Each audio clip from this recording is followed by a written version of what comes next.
Alright, I think it's safe to say that middle school was a pretty rough time for most people. Chances are you didn't have a lot going on for you when you were 12 years old. You probably had braces back then, puberty was hitting you like a ton of bricks, or maybe you were the lucky cool kid that could finally grow a little dirt mustache to brag about.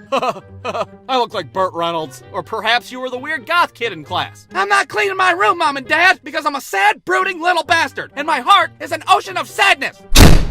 Oh, by the way, it's pizza day today. Can I have $2? But for me personally, middle school marked what I would like to call my spiky hair phase. And that consisted of me slathering a bunch of LA Looks hair gel into my head, and then spiking my hair up so that it resembled the ass of a porcupine. And you had to be careful because it was like having a lethal weapon on the top of your head. If you're screwing around, you accidentally trip in the hallways, all of a sudden you're getting charged with second-degree manslaughter and shit. Now, I have to say that my first day of middle school did not go as well as I wanted it to. I mean, it started off pretty good. I hopped off the bus looking fresh as hell. I'm wearing my finest Limp Bizkit t-shirt. My hair is nice and dangerous. My goddamn trapper keeper's the size of a small child. I was all set to go. But since this was a new school, I had no idea where the hell I was going. I'm wandering around the hallways looking for my first class, clueless as hell.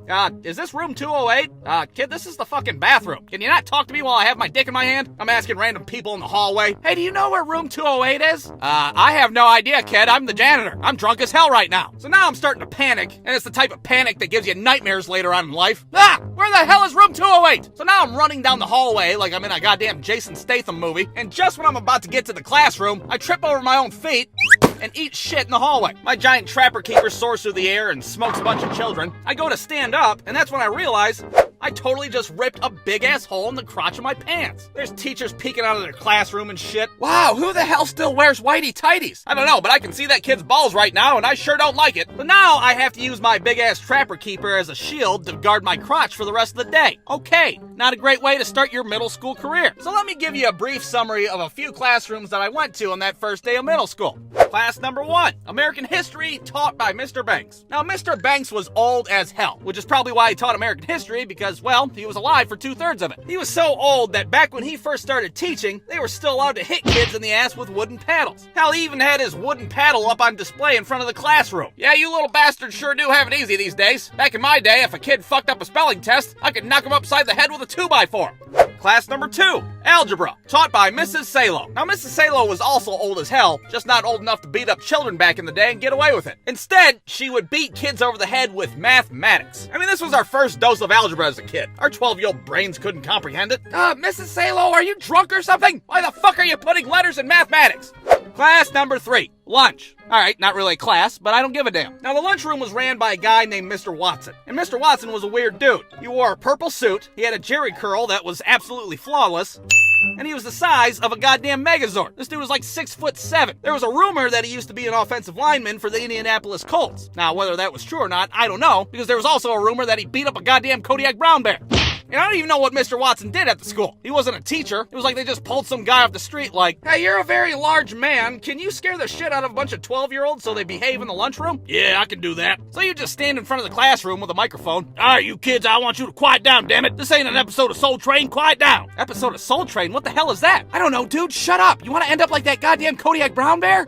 Class number 4, English class, taught by Mr. Delato. Now, there's no two ways about it. Mr. Delato was just purely insane. He was like the cross of Mr. Clean and a drunk homeless guy that had a concussion. That was Mr. Delato. He'd sit up at his desk and talk to himself. I don't know what we're gonna do today. What are we gonna do today? Anybody know what we're gonna do today? I don't know what we're gonna do today. Is this guy possessed by the devil? What the hell is going on? He'd throw erasers at kids that weren't paying attention. You over there, can you tell me what a preposition is? A what? Now, since I stood out because of my stupid-ass haircut back then, it didn't take long for Mr. Delato to call on me. Hey, you over there with the hair. Who, me? Yeah, you tall hair. Hey, you look like that guy on TV that sells meat sticks.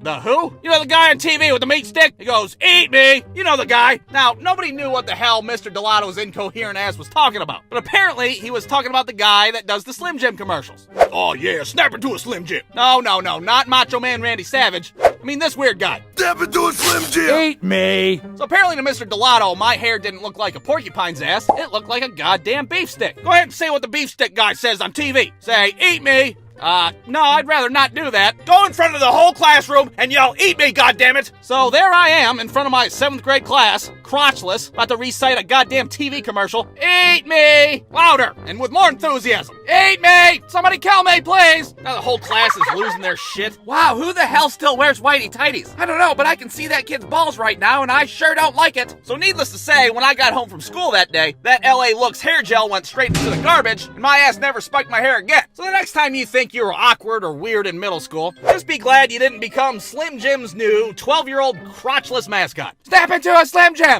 Eat me! Brewstew.com